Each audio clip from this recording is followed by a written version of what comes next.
buenas tardes para todas las personas que se conectan en la tarde de hoy a través de Instagram. Vamos a dar comienzo al en vivo del día de hoy y, como ya ustedes saben, el tema se va a dejar abierto para que ustedes puedan hacer todo tipo de preguntas al respecto de cirugía estética de la cual tengan interés. Entonces, sin más, vamos a dar comienzo a las preguntas. Doctor, nos preguntan, ¿hay forma de saber si se podría parecer un seroma y se puede evitar? Ok, bueno, el seroma posoperatorio. El seroma posoperatorio vamos a definirlo primero para aquellas personas que no saben de qué se trata. Una acumulación de algún líquido o de algún tejido en algunas ocasiones dentro del cuerpo, le agregamos a lo que lo forma, se le agrega la terminación oma. Eso significa que es una acumulación. Por ejemplo, hematoma significa que es una acumulación hemática, una acumulación de sangre. Una lipoma es un tumor que es de grasa, por ejemplo, y así muchas cosas. Entonces, cuando hablamos de seroma con S, estamos hablando de una acumulación de suero. ¿Qué es el suero? No es algo que sea sangre, no es algo que sea linfa, es aquel líquido que uno produce, que uno bota cuando uno se raspa. O por ejemplo, el líquido que se acumula debajo de la piel cuando tenemos una ampolla. Ese es el suero. Ahora, cuando tenemos una cirugía, la respuesta inflamatoria que ocurre en la zona operada puede generar una acumulación de ese líquido seroso, en este caso un líquido igual al líquido que sale cuando nos raspamos, pero por dentro de la zona operada, y dependiendo del espacio en donde se haya hecho la cirugía, si se hace un espacio grande, puede haber una gran acumulación de líquido. Entonces, por ejemplo, podemos ver seromas posoperatorios en el aumento de senos, podemos verlos en los levantamientos, reducciones mamarias, en las abdominoplastías, con muchísimo menos frecuencia en las lipoesculturas, sobre todo en lipoesculturas muy grandes, o si se usan agujas de un calibre mayor, de manera que ese líquido se acumula. En el caso de las lipoesculturas probablemente no sea un problema tan grande, porque se acumula y pues el cirujano tendrá que estar punzando y generando compresión en la zona. Pero en otras cirugías, como por ejemplo los aumentos de senos, las reducciones, levantamientos de senos, las abdominoplastías y otras cirugías donde se despegan tejidos o donde se hacen espacios dentro de la paciente, por ejemplo en el caso de los implantes se hace el espacio donde se va a poner el implante, la posibilidad de acumular líquido es mayor y ese líquido podría buscar por dónde empezar a salir, y lo lógico es por la herida. Entonces puede terminar abriendo una herida, y en el caso por ejemplo de los implantes podría ser que se contamine el implante y que el implante tenga que ser retirado en algún momento, o que se cause una contractura capsular, que es lo que la gente ha llamado rechazo al implante, que es simplemente que la cicatriz que se hace alrededor del implante producto de una respuesta inflamatoria excesiva se hace muy gruesa y termina deformando el seno de la paciente. En otras cirugías, por ejemplo en las abdominoplastías, en las reducciones y levantamientos mamarios, ese líquido puede empezar a gotear por la herida, abrir la herida, hacer que la herida se infecte y terminamos teniendo una mala cicatrización. Entonces, dependiendo de la cirugía, si es un aumento de senos, expone a que tengamos una mala cicatrización y que terminemos con contractura capsular o retirando el implante, o en el caso de las cirugías de reducción, levantamiento, abdominoplastía, comprometiendo la cicatrización de la cirugía y llevando a un mal resultado. Entonces, ahora la pregunta es, si podemos saber si la paciente, si podemos detectar qué paciente podría ser un seroma. Muchas veces estas pacientes son pacientes que ya han tenido este tipo de evento en alguna cirugía previa. Entonces, si la paciente nos dice que tal vez en alguna de sus cesáreas, en la cirugía del apéndice, en la vesícula, se le abrió la herida, Casi siempre el evento que el paciente relata es: se abrió la herida. Pero si uno le pregunta un poco más, el paciente o la paciente va a decir: bueno, yo noté que antes se me había mojado el vendaje, se me había manchado el vendaje o me había salido un líquido y después se me abrió la herida. Ahí está el mecanismo. Fue el seroma que hizo que saliera líquido, se abriera la herida. Entonces, muchas veces hay ese detalle en la historia clínica. Pero cuando no hay ese antecedente, algo que hemos notado con muchísima frecuencia es en los y las pacientes que son alérgicos. Entre más alérgico sea el paciente a cualquier cosa, más posibilidad tendrá de hacer un seroma. ¿Por qué? Porque es un paciente, el paciente alérgico es un paciente que en forma habitual responde en forma excesiva a cosas que otras personas no responden, que come algo y presenta un brote, se le obstruyen las vías respiratorias o presenta algún problema digestivo, etcétera, o que huele algo y tiene un problema del mismo estilo, o que se expone a X sustancia y se inflama. Ese es una persona que responde en forma excesiva y es ese mismo líquido del que estábamos hablando, solo que ese líquido en el paciente alérgico sale de los vasos sanguíneos y llega a los tejidos y los inflama. Entonces inflama las vías respiratorias, inflama los ojos, inflama alguna zona del cuerpo, entonces genera un aumento de volumen.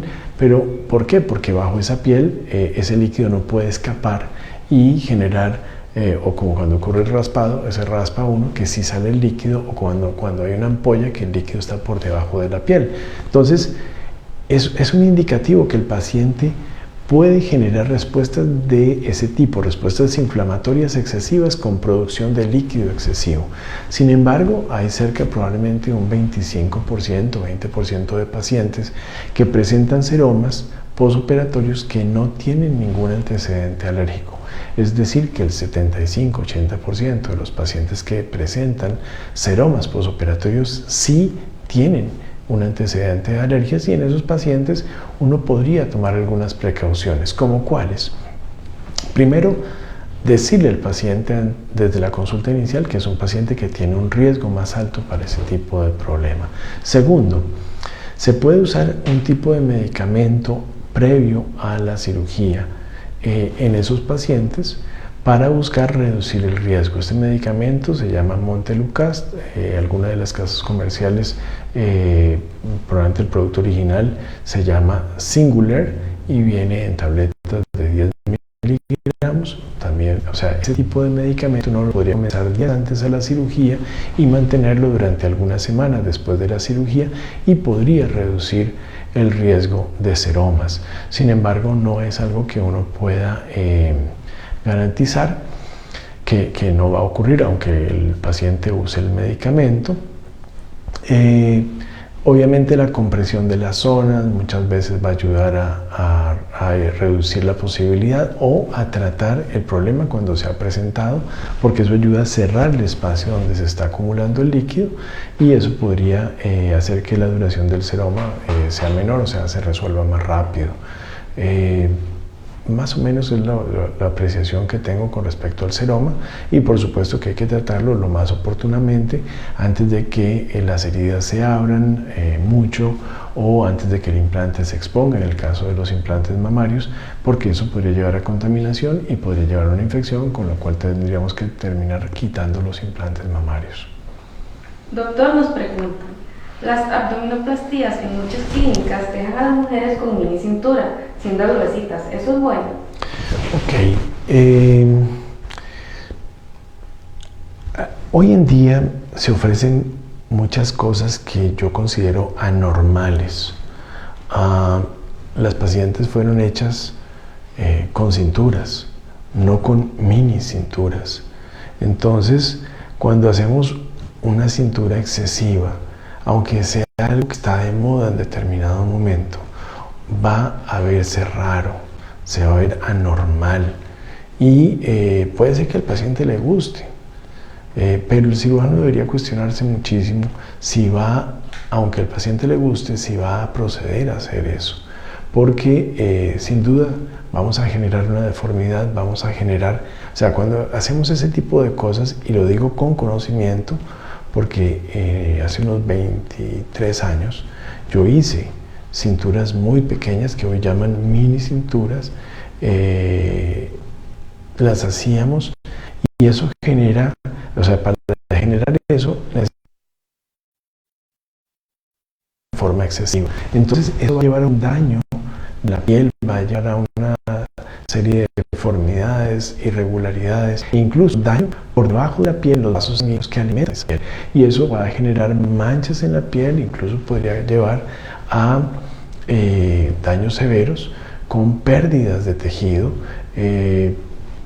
aunque no es el caso específico de una presentadora de televisión que ustedes seguramente conocen de hace unos cuantos años, que tuvo unas complicaciones severas producto de varias liposucciones, pues es algo así, donde si se hace, pueden no ser varias liposucciones, con que se haga una sola liposucción en forma excesiva, podemos llevar a mucho daño en la piel del paciente o de la paciente y generar desde manchas en la piel, pasando por severas irregularidades imposibles de corregir y quizás necrosis de tejidos en algunos casos. Por eso no soy partidario de hacer ese tipo de cosas, y tampoco es una buena idea en una abdominoplastía hacer. Si uno decide hacer una liposucción al mismo tiempo que hace una abdominoplastía, lo cual ya significa incrementar los riesgos para el paciente, hay que tener muchísimo cuidado, porque hacer una mini cintura al mismo tiempo que una abdominoplastía, francamente, es algo que nos expone a complicaciones muy severas a nivel de piel en los pacientes, con posibilidad de necrosis de tejido y todo tipo de daños severos. Doctor, nos preguntan, ¿cuál es el costo estimado de la cirugía de levantamiento de senos? Una cirugía de levantamiento de senos va a tener un costo que puede variar dependiendo básicamente de lo caído que esté el busto de la paciente, de lo grande que sea el busto de la paciente. A veces vemos pacientes que tienen un busto caído, pero no está muy caído y tiene un volumen relativamente pequeño. En esos casos podría uno manejarlo debidamente con un aumento, con un implante. Uno podría rellenar el seno de esa paciente que tiene unos senos relativamente pequeños y no tan caídos con un implante. En algunas ocasiones se puede manejar con un implante y algo que en muchos lugares, en la mayoría de los lugares, le llaman una mastopexia periareolar, o sea que se recorta tejido nada más alrededor de la areola y se mueve la areola hacia arriba. En casos más fuertes, podría uno recurrir simplemente a un levantamiento de senos donde si la paciente tiene un volumen mamario adecuado, un volumen de tamaño normal, donde la paciente llena un brasier de una talla que no es pequeña, digamos un 34B, 34C, podríamos simplemente hacer un levantamiento de senos, y en algunas pacientes donde ya el busto es mucho más grande, probablemente la paciente nos puede referir un brasier 36, 36B, C, etc. Entonces, dependiendo de cada caso, por ejemplo, el aumento mamario simplemente para rellenar y levantar ligeramente un seno que está caído mínimamente con unos implantes, lo cual se logra con un implante anatómico del menor peso posible, pero que sí llene las dimensiones del seno de la paciente. Eso podría andar en un rango de costos de unos $4.100 a $4.300. Si es un levantamiento de senos en una paciente que tiene un volumen mamario adecuado, pero los senos están caídos, podrían andar rondando $5.500 a $5.800 en la mayoría de los casos. Y cuando estamos ante casos donde la paciente tiene unos senos más caídos y con un volumen de mamario mucho más importante y que quizás requiere reducción mamaria, usualmente podrían dar el costo, ya digamos con todas las cosas de la cirugía, el anestesiólogo, gastos de sala de operaciones, sala de recuperación y todo este tipo de cosas, alrededor de $6.000 a $6.500, dependiendo de el tamaño del busto, dependiendo de qué tan caídos estén. Entonces, Básicamente esos serían precios, 4.100 a 4.300 cuando se requiere solamente un implante, levantamiento 5.500 a 5.800, reducción mamaria y levantamiento 6.000 a 6.500. Y me olvidaba decir, cuando se hace la colocación del implante, se hace esta mastopexia periareolar, o sea, esa reubicación de la areola hacia arriba, el costo más o menos puede andar rondando 5.100 a 5.300 dólares. Doctor, nos preguntan, ¿qué no se debe hacer después de una cirugía? Ok, hay muchas cosas que no se pueden hacer o no se deben hacer. Bueno, obviamente es importante que los y las pacientes tengan un reposo, aunque se sientan muy bien. Es importante tener cuidado, no excederse con la actividad física, porque hemos visto casos de pacientes que se sienten muy bien y entonces no se limitan. Hemos visto casos de pacientes que 2-3 días después de la cirugía participan activamente en mudanzas, por ejemplo, es un problema, o pacientes que 2-3 días después de la cirugía le llaman. Me acuerdo alguna vez una paciente que me llamaba mientras ella hacía ejercicio en el gimnasio diciendo que la experiencia era muy buena, que la experiencia quirúrgica había sido buenísima. Entonces ella me decía en el teléfono, en aquellos tiempos, eso estoy hablando del 2001, 2002, por allí, la paciente mientras hacía ejercicio y respiraba agitadamente me contaba lo maravillosa que era la cirugía. Ese tipo de cosas no se deben hacer. La actividad sexual probablemente no es una buena cosa para hacer en las primeras semanas después de una cirugía estética. Probablemente primeras 3-4 semanas podría llevar a compromisos, muchas veces no. Hemos sabido de pacientes que han tenido actividad sexual incluso el día de la cirugía y no les ha pasado nada, pero he tenido casos de pacientes que han tenido actividad sexual 2 semanas después de la cirugía y sí tuvieron hematomas posoperatorios, es decir, acumulaciones de sangre 2 semanas, 3 semanas después de la cirugía. Por supuesto también, por ejemplo, evitar cosas que pueden elevar la presión arterial, las bebidas energéticas, por lo menos en la lata de estas cosas allí dice que puede generar elevación de la presión arterial, habría que tener cuidado con eso. Y, por ejemplo, recuerdo un caso de una paciente que tuvo un hematoma posoperatorio en un aumento de senos. La paciente 2 semanas después de la cirugía no solamente estaba teniendo actividad sexual, sino que estaba teniendo actividad sexual acompañada de cocaína. Entonces, pues evidentemente todo este tipo de cosas no se deben hacer en un posoperatorio. Y bueno, hay muchas cosas más que quizás no deberíamos hacer. Por ejemplo, sumergirnos en un jacuzzi.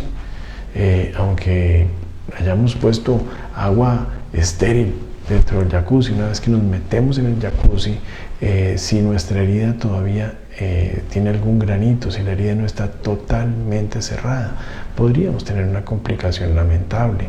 Entonces son cosas que hemos visto. Tampoco es buena idea, por ejemplo, en las primeras semanas después de una cirugía, broncear la zona operada. Recuerdo un caso de una paciente hace muchos años, tan solo como a la semana y media, 2 semanas después de la cirugía, era evidente que había bronceado sus senos, y eso agrega al proceso inflamatorio que está en curso una lesión térmica, un proceso inflamatorio adicional. Eso en su momento, si mal no recuerdo, llevó a un seroma posoperatorio, llevó a contractura capsular y a otro montón de cosas más. De manera que son cosas que francamente hay que evitar hacer, y pues evidentemente creo que hay que ser muy cuidadosos en el posoperatorio. Estas cirugías son para disfrutarlas después de la cirugía, son cirugías innecesarias. Entonces son cirugías de las cuales uno creo que debe tener más cuidado aún, porque cuando te operaste por un asunto de salud y tenías que hacer cierta actividad física, por lo menos uno dice, bueno, la cirugía era inevitable, la necesitaba para curarme de esto o de aquello. Pero en el caso de una cirugía que no nos va a curar de nada, arriesgar el resultado de la cirugía por hacer algo que no era de vida o muerte, pues probablemente no es una buena idea. De manera que ahí ya pues tendríamos que valorar, dependiendo de la actividad en la que vayamos a estar comprometidos, si es prudente o no. Por ejemplo, me parece, por ejemplo, si alguien dice, bueno, ¿puedo saltar del bungee? Probablemente no. ¿Puedo montarme a un canopy? Probablemente no. O sea, tal vez alguien dice, pero es que no se mueve mucho el canopy, pero puede ser una situación peligrosa. La actividad sexual puede ser una situación que lleve a riesgo, puede abrir heridas. Lo hemos visto en pacientes que 2-3 semanas después de la cirugía han abierto alguna herida y claro, la paciente tal vez en ese momento dice, pero doctor, era suavecito. No importa, no es una buena idea y es importante quizás que lo consulten con el cirujano antes de hacerlo, pero igual aún así hay que tener mucho cuidado porque pues podría ser que el cirujano dé la autorización, pero pues no conoce más detalles. Entonces podría generarse una situación problemática. Por ejemplo, el peso de las personas, etc. Doctor, nos preguntan, ¿cuál es el precio aproximado de una abdominoplastía para una persona delgada? El precio aproximado de una abdominoplastía puede oscilar de $5.500 a $6.000 en ese rango. Y en personas delgadas. Ese precio incluye ahí los gastos de sala de operaciones, sala de recuperación, anestesiólogos, honorarios, insumos, medicamentos del día de la cirugía. Todos los gastos del día de la cirugía más o menos están alrededor de esos $5.500 a $6.000. En realidad puedo asegurar que se va a hacer el precio en el 99% de los casos.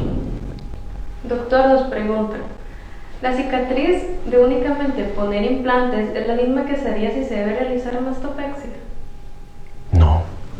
Ok. Una mastopexia es una cirugía para levantar el seno. Cuando un seno está caído, vamos a ver el seno desde una forma muy simple.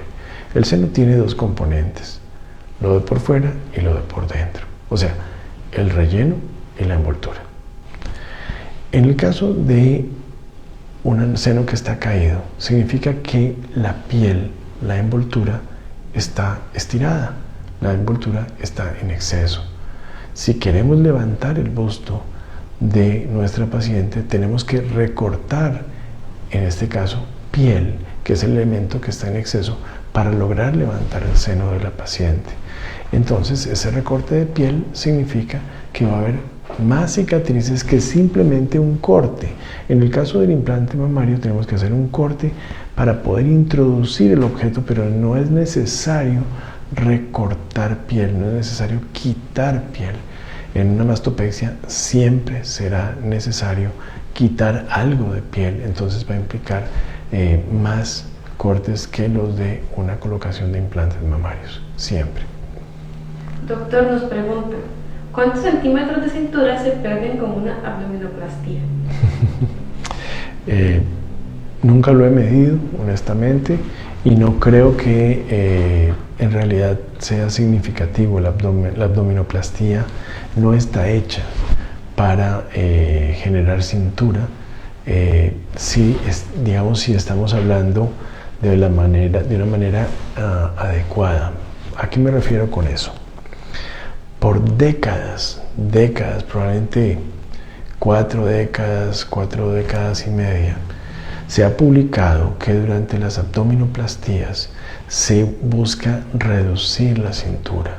Y eso se ha hecho de diferentes maneras, pero principalmente tensando los músculos abdominales, los músculos rectos abdominales y los músculos oblicuos del abdomen en forma excesiva.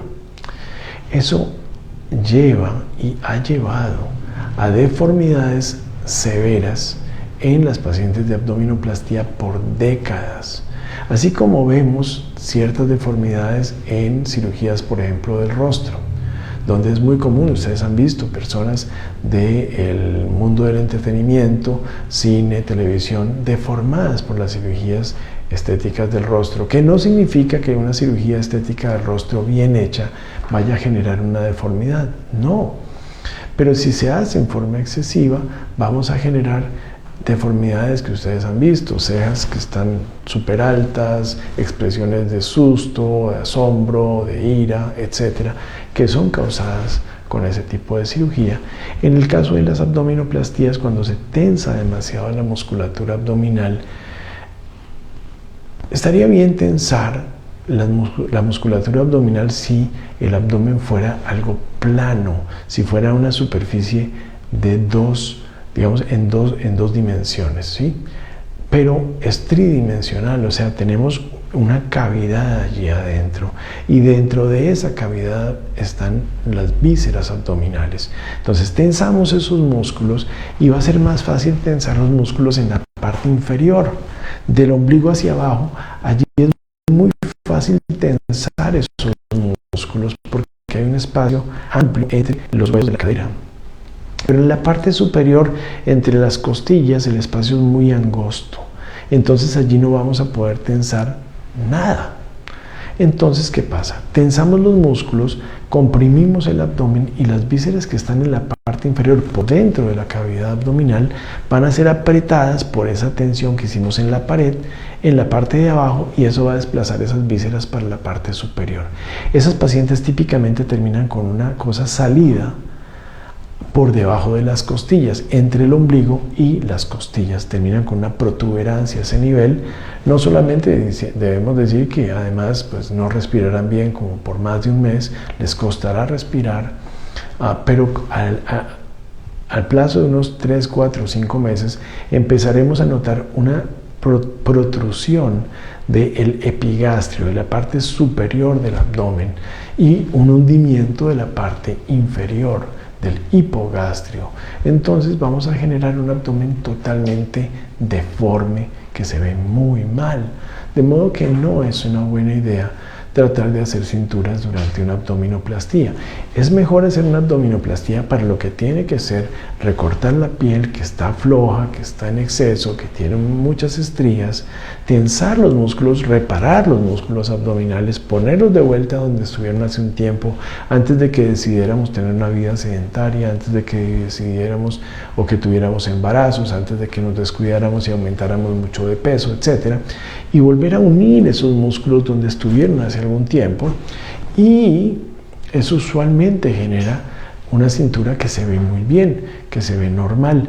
Si después de eso quisiéramos adicionar algunas otras cosas para mejorar el contorno corporal, podríamos esperar tal vez unos 3 meses, 4 meses después de la abdominoplastía, hacer una lipoescultura muy completa de toda la circunferencia abdominal, lo que en algunos lugares le dicen lipoescultura 360, y entonces eso lleva a tratar la pared abdominal por completo. ¿Por qué? Porque vamos a reparar los músculos, vamos a reducir la capa de grasa y vamos a quitar la piel que estaba sobrando, la piel que estaba flácida. Entonces tendremos el mejor resultado de cirugía de contorno corporal y además el más natural posible. De manera que esa es mi aproximación para brindarle a una paciente un resultado natural y adicionalmente pues muy bonito, con una reducción de su cintura bastante evidente. Doctor, nos preguntan: ¿el procedimiento de hacer lipo de los flancos en abdomino es bueno o es contraproducente, o no es el fin de la abdominoplastía? Ok. Es interesante. Obviamente hay mucha literatura al respecto.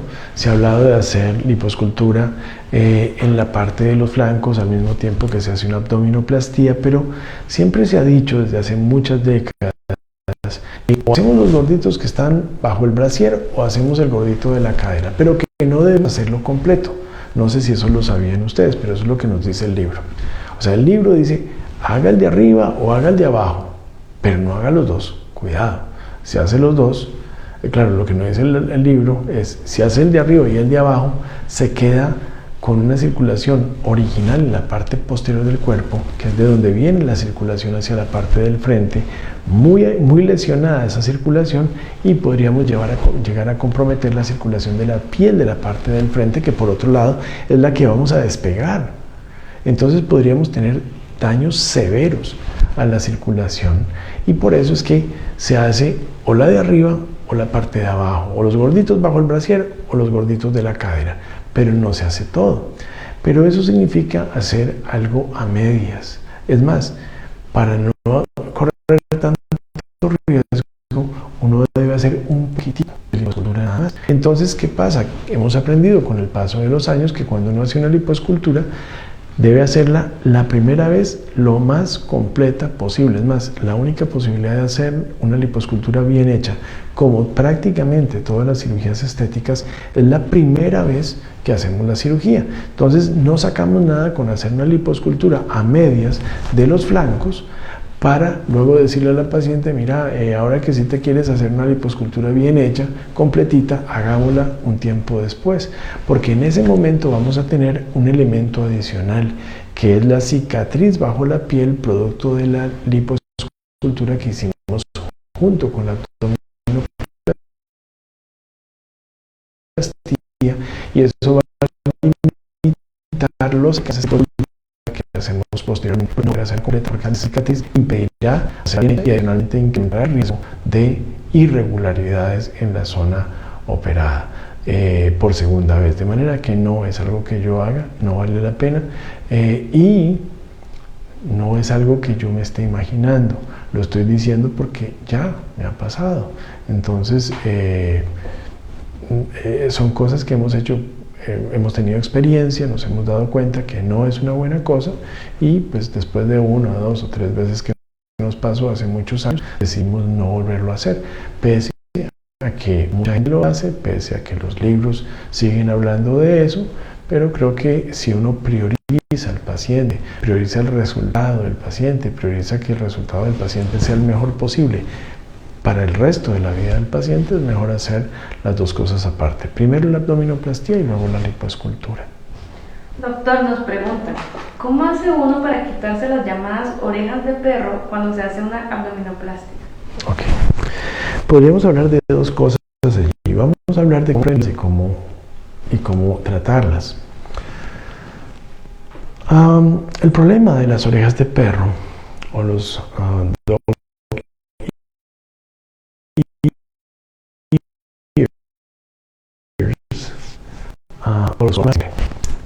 cuando hacemos un corte, hacemos una línea de corte y pegamos, la superficie nos queda plana.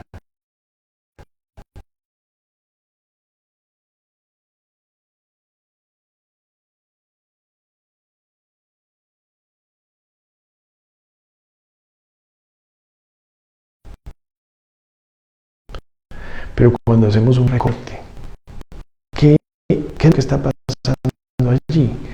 Cuando hicimos el corte teníamos una línea y en cada uno de los extremos de la línea tenemos una circunferencia imaginaria de tejido. No quitamos nada, simplemente pegamos esto y queda plano. Pero cuando recortamos tejido, es decir, tenemos algo que quitamos así, en los dos extremos seguimos teniendo la misma circunferencia, solo que ahora le quitamos un segmento triangular. Es decir, como que tenemos esto acá y tenemos un recorte de tejido, no sé si me hago entender, un recorte en forma triangular en el extremo, y a la hora que cerramos ese círculo al cual le quitamos un segmento triangular, vamos a generar un cono, vamos a generar dos elevaciones en los dos lados de la cicatriz. Esas elevaciones, ¿por qué se causan? Bueno, porque ese ángulo que se quita en los extremos de la herida supera ciertos ángulos. Ese ángulo supera quizás 20, quizás 15 grados. ¿Y eso por qué es? Porque pretendimos quitar mucho tejido en sentido vertical, pero quitar poco a lo ancho, con el ofrecimiento quizás a la paciente de que le íbamos a hacer una cicatriz más corta. Entonces, ofrecer cicatrices cortas cuando vamos a quitar mucho tejido hace que el ángulo se abra mucho y eso hace que nos queden inevitablemente conos muy parados en los extremos.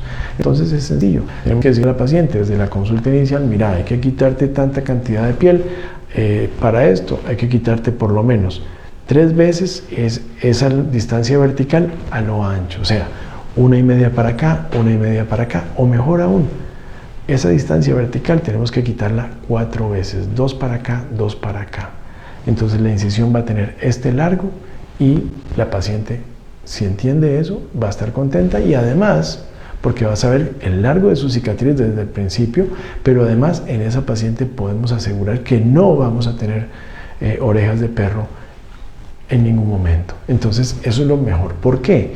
Porque en ese momento podemos hacer el trazo por donde queríamos hacerlo por las líneas de menor tensión, que son las líneas que están en la piel, que es donde si seguimos esas líneas de menor tensión, las cicatrices serán de óptima calidad en la inmensa mayoría de las partes del cuerpo.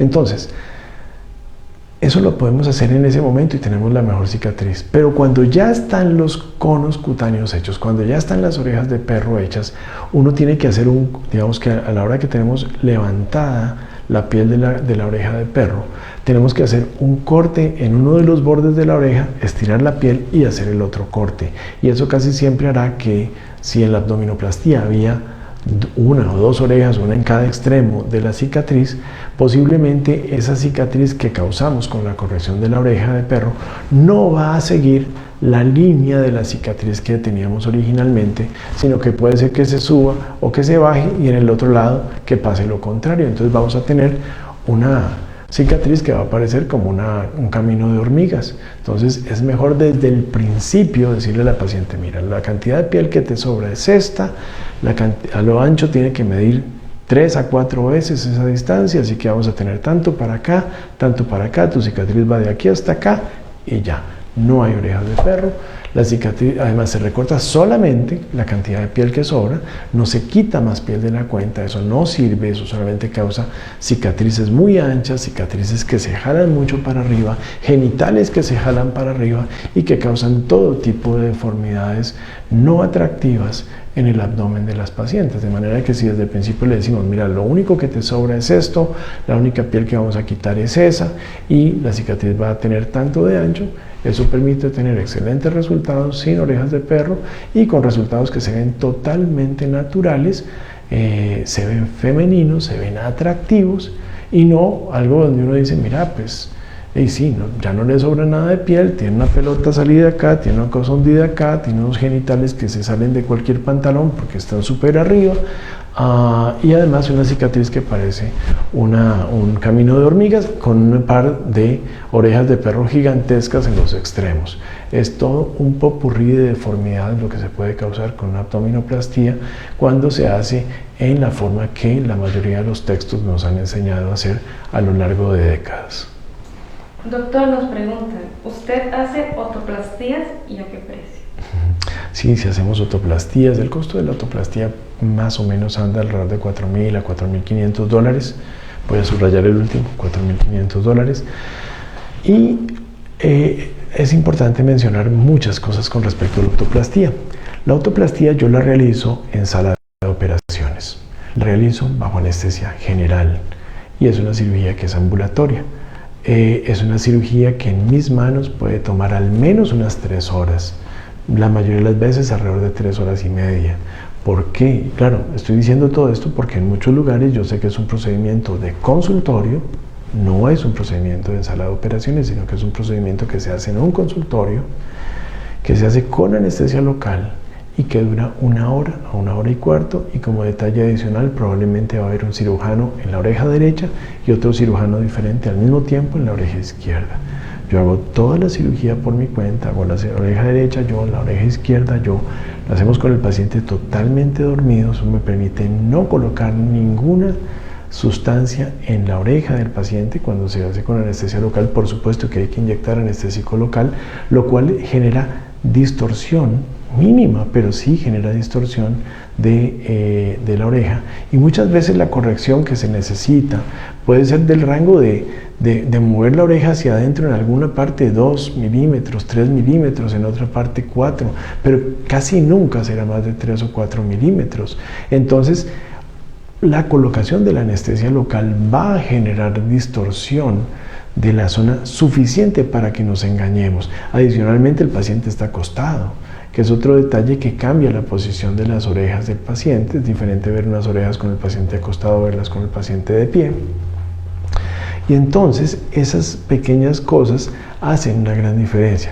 La otra cosa que puede ocurrir es que cuando uno punza para poner la anestesia local, no infrecuentemente punza uno algún vaso sanguíneo, ese vaso sanguíneo se perfora y entonces se genera un hematoma allá adentro que termina de deformar y de distorsionar la zona, y entonces en ese momento tratar de corregir esos 2, 3 milímetros que había que mejorar no los vamos a poder detectar correctamente y vamos a llevar a una corrección que no va a ser apropiada.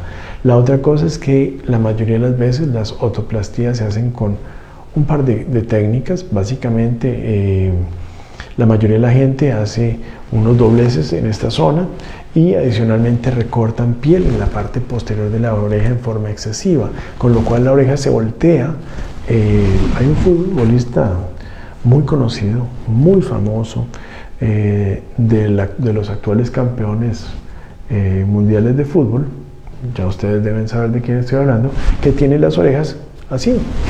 Ese futbolista, hay un actor de cine muy conocido también, hay muchas personas, no puedo dar nombres propios, probablemente no sea prudente, pero bueno, ese futbolista, ustedes probablemente saben de quién estoy hablando, tiene una deformidad que estoy casi seguro que fue producto de una autoplastía, donde solamente se usó una o las dos técnicas quirúrgicas que acabo de mencionar. Entonces eso lleva a que las orejas se volteen de manera excesiva hacia atrás y llevamos a una deformidad que puede ser más llamativa que las orejas abiertas en forma natural que tenía el paciente. Entonces cuando hacemos una autoplastía buscamos un resultado también lo más natural posible, y eso significa combinar 4, 5, 6 técnicas diferentes para tratar el polo superior de la oreja, para tratar esta zona, para tratar la parte media, para tratar el lóbulo, para tratar la concha auricular. Por ejemplo, con muchísima frecuencia, cerca del 75% de mis pacientes, hago un corte en la concha auricular, en esta zona adelante por dentro, y eso me permite recortar en algunas ocasiones solamente cartílago, en otras ocasiones cartílago y piel de la concha auricular, y la cicatriz no se ve, no se nota. Y habitualmente, eso lo hago en todas las otoplastías, hago un corte en la superficie posterior, pero no en el pliegue, sino en la superficie posterior de la oreja, y a través de allí despegamos la piel, hacemos una serie de dobleces y debilitamientos de las orejitas del paciente, y eso lleva a que la oreja vaya más pegada a la cabeza, pero de una forma muchísimo más natural. Entonces eso hace que me demore más o menos 1 hora y media, 1 hora y 45 en cada oreja, y por eso demoro 3 horas, 3 horas y media en unas orejas, donde yo sé que la mayoría de la gente con anestesia local va a durar 1 hora y cuarto, que ese es otro detalle. Cuando uno está haciendo una autoplastía con anestesia local y lleva más de 1 hora y cuarto, usualmente, incluso antes de eso, es posible que se enfrente a una situación, y es la siguiente: el paciente empieza a decirle a uno, doctor, ¿qué hora es? Doctor, ¿le falta mucho? Doctor, ¿ya va a acabar? Y 30 segundos después va a estar repitiendo eso el resto de la cirugía. Y el doctor tenía que corregir 2 milímetros o 3 milímetros en una zona y 1 milímetro en otra, pero por estar contestándole al paciente cada 30 segundos que le falta esto, que es esta hora, que ya casi acaba, que todavía no, que espere, o que el paciente diga, doctor, me está doliendo ahí, y entonces hay que ponerle más anestésico local, usted interrumpió lo que estaba haciendo. Eso lleva a que se pierda la concentración en lo que estamos haciendo y el resultado claramente se verá comprometido. Por eso hago mis otoplastías con anestesia general. Y lo que les acabo de decir fue justamente algo que pasó exactamente así como lo describo en la última autoplastía que hice con anestesia local. Eso fue en el año 2002. Exactamente eso. La paciente cada 30 segundos preguntaba. El resultado no fue el que ella esperaba, claro que no fue el que ella esperaba. ¿Y el culpable quién fue? El culpable fui yo. Para la paciente, claro que fui yo. Pero para mí también fui yo, porque yo permití que la paciente me dijera con qué tipo de anestesia había que hacer la cirugía. Entonces en ese momento dije, no, o sea, yo tengo que decidir cómo hago mi trabajo, cómo es que me queda mejor mi trabajo queda mejor si el paciente está totalmente dormido, si yo me puedo concentrar en lo que estoy haciendo, si yo puedo hacer que no tengamos absolutamente ninguna distorsión, si yo puedo conseguir que, aunque estemos cortando tejido en una zona como la oreja, que normalmente sangra mucho, podemos hacer una cirugía total y completamente sin sangrado, cero sangrado en la oreja, para que podamos corregir ciertamente ese milímetro, esos 1,5 milímetros, 2 milímetros que hay que corregir en muchas partes de la orejita, y eso lleva a resultados totalmente naturales. Claro, no significa que no pueda haber algún riesgo. Pueden haber riesgos, a veces hay cosas que el paciente tiene hipersensibilidad después de la cirugía, que le duele alguna zona de los cortes, etc. Puede ocurrir, no son cosas que podamos controlar, que podamos evitar, pero por lo menos desde el punto de vista estético la cirugía quedó bien hecha. De manera que por eso la realizo bajo anestesia general, por eso me tomo 3 horas y media en la inmensa mayoría de los casos de otoplastías. Y como lo mencionábamos, es una cirugía ambulatoria, y dadas esas diferencias con un procedimiento de consultorio bajo anestesia local, pues las otoplastías que yo realizo pueden costar alrededor de unos $4.500, ya con todos los gastos de sala de operaciones, sala de recuperación, anestesiólogo, insumos, medicamentos, etcétera, del día de la cirugía incluidos. Doctor, ya para ir cerrando, ¿nos regala la información de la clínica, por favor? Claro que sí. Los datos de contacto son los siguientes. Bueno, la dirección, estamos ubicados en San José, Sabana Sur, de la Torre Universal, 200 metros al sur y 200 metros al oeste. San José, Sabana Sur, 200 metros sur y 200 oeste de la Torre Universal. Los teléfonos de contacto, el 2296-6644, 2296-6644, el 2291-6655, 2291-6655, y la dirección de correo electrónico cirugiaplástica@gabrielperalta@gmail.com, cirugiaplástica@gabrielperalta@gmail.com. Bueno, entonces, si no hay más preguntas, vamos a dar por terminado el en vivo del día de hoy, sí, y no sin antes, por supuesto, darles las gracias a todas las personas que enviaron sus preguntas, que hicieron de este momento tan interactivo y que nos permitieron llegar a todos ustedes, dándoles la mayor información posible respecto de las cosas que tenían interés. No sé si no tenemos más preguntas o si hay alguna otra pregunta. Doctor, nos preguntan ¿en cuánto está el aumento de senos? Un aumento de senos puede tener un costo que varía si el implante es redondo o si el implante es anatómico. El implante es redondo, $3.500, y el implante anatómico, $4.100, $4.300. ¿Por qué esa variación? Porque estamos en un momento donde la marca de implantes que empleo, que es la marca Mentor, está haciendo un cambio de precios.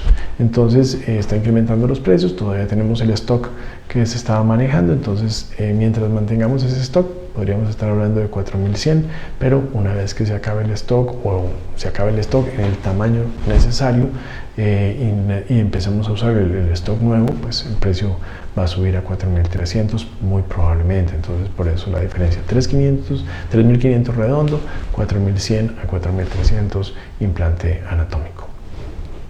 Bueno, entonces sin más, entonces nos vamos a despedir por el día de hoy, deseándoles una feliz tarde, deseándoles muchas bendiciones, que Dios los cuide y los proteja a todos, y nos vemos en un futuro en vivo. Si ustedes gustan, pueden seguirnos enviando preguntas que con muchísimo gusto estaremos respondiendo en los próximos en vivos. Muchísimas gracias para todos y feliz tarde.